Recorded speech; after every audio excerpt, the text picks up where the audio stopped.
सोने का थाल की कहानी। एक नगर में भगवान शिव का एक भव्य मंदिर था, जहां हर वर्ष दूर दूर से भक्तजन शिवजी के दर्शन के लिए आते रहते थे। श्रावण का महीना था। दूर दूर से कावड़ लेकर भगवान शिव को जलाभिषेक करने आए हुए थे। मंदिर का परिसर भक्तों की भीड़ से भरा हुआ था। तभी अचानक आकाश में बिजलियां हुई और सोने का एक थाल उतरा। उसी के साथ एक भविष्यवाणी हुई कि जो कोई भगवान शंकर का सच्चा भक्त और प्रेमी होगा उसी को यह थाल मिलेगा। भविष्यवाणी। मंदिर के परिसर में उपस्थित सभी लोगों ने यह भविष्यवाणी सुनी। धीरे धीरे सभी इकट्ठे हो गए। जो लोग मंदिर की व्यवस्था देखते थे, उन्हें तो पूरा विश्वास था कि यह थाल हमें मिलेगा। इसलिए वे सबसे आगे जाकर खड़े हो गए। सबसे पहले एक पंडित जी आए और बोले, देखिए, मैं प्रतिदिन महादेव का अभिषेक करता हूँ, अतः मैं ही भोलेनाथ का सबसे निकटवर्ती प्रेमी और भक्त हूँ। इसलिए थाल मुझे मिलना चाहिए। इतना कहकर पंडित जी ने थाल उठाया। जैसे ही पंडित जी ने थाल उठाया, थाल पीतल का हो गया। यह देखकर पंडित जी बड़े लज्जित हुए। उन्होंने थाल यथास्थान पर रखा और वहां से निकल गए। इसी प्रकार वहां उपस्थित सभी पंडितों ने खुद को आजमाया, लेकिन शायद उनमें से कोई भी सच्चा भक्त नहीं था। उन्हें भी थाल यथास्थान पर रखकर चले जाना पड़ा। इसके बाद उस नगर के राजा का आगमन हुआ। राजा साहब आगे आए और बोले, मैंने महादेव के मंदिर में बड़ी भारी दान दक्षिणा दी है, इसलिए यह थाल मुझे मिलना चाहिए। इतना कहकर राजा साहब आगे बढ़े और थाल उठाया। जैसे ही राजा ने थाल उठाया, थाल तांबे का हो गया। यह देखकर महाराज भी लज्जित हुए और थाल यथास्थान रखकर एक तरफ खड़े हो गए।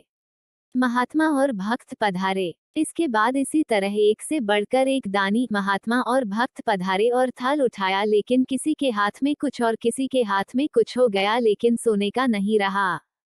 तब लोगों को पता चला कि हम में से कोई भी महादेव का सच्चा भक्त नहीं है। उसी समय एक किसान का आगमन हुआ। वो बेचारा महीनों बाद आज चातुर्मास के सोमवार के शुभ अवसर पर शिवजी के दर्शन करने आया था। गरीबी और गृहस्थी के बोझ तले दबा दिन रात खेतों में मेहनत मजदूरी करके अपना और अपने परिवार का गुजारा करता था। अभी रास्ते में आ ही रहा था कि कोई भिखारी मिल गया और कुछ खाने को मांगने लगा। इस किसान को दया आ गई। अपने खाने के लिए जो खाना लाया था वो उसने उस भिखारी को दे दिया। थाल के बारे में इसने भी सुना था, लेकिन इसने उस ओर कोई ध्यान ही नहीं दिया। सीधा मंदिर में गया और महादेव का पूजन करके बाहर आ गया। परिक्रमा करके जाने को हुआ, तभी पीछे से एक व्यक्ति बोला, भाई, तुम भी थाल को उठाकर देख लो, हो सकता है तुम ही वह सच्चे भक्त हो जिसके लिए यह थाल आया है। किसान को लगा वह व्यक्ति उसका मजाक बना रहा है। किसान ने हंसते हुए कहा, भाई, मैं तो कभी कोई पूजा पाठ भी नहीं करता, महीनों ने एकाध बार मंदिर आ पाता हूँ, मैं कायका का सच्चा भक्त।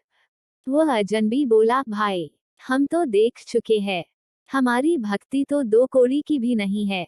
अब तुम भी अपना हाथ लगाकर देख लो। सोने का थाल मिले न मिले, किंतु पता चल जाएगा कि तुम्हारी भक्ति में कितनी सच्चाई है।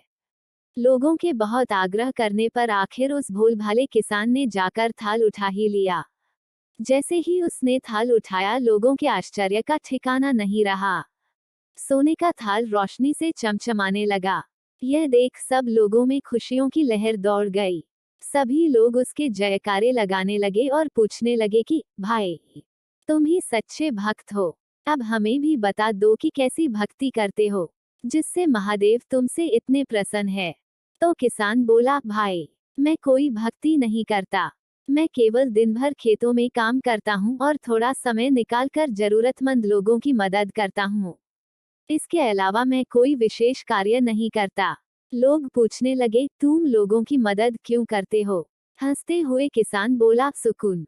दूसरों के चेहरे पर मुस्कान देखकर मुझे जो आनंद और खुशी होती है, उसे मैं शब्दों में बयां नहीं कर सकता। शायद यही कारण है कि महादेव मुझसे खुश है। इसलिए हमेशा याद रखिए, सत्कर्म का आरंभ भी आनंद से होता है और अंत भी आनंददायक होता है। दुष्कर्म का आरंभ भी दैक से होता है और अंत भी दुखदायक होता है।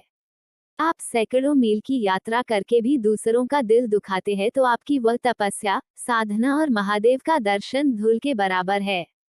अगर आप सबको हमारे चैनल पे बताई गई कहानी अच्छी लगी हो तो हमारे चैनल को लाइक, शेयर और सब्सक्राइब जरूर करें। हमारे चैनल से जुड़ने के लिए आप सबका धन्यवाद।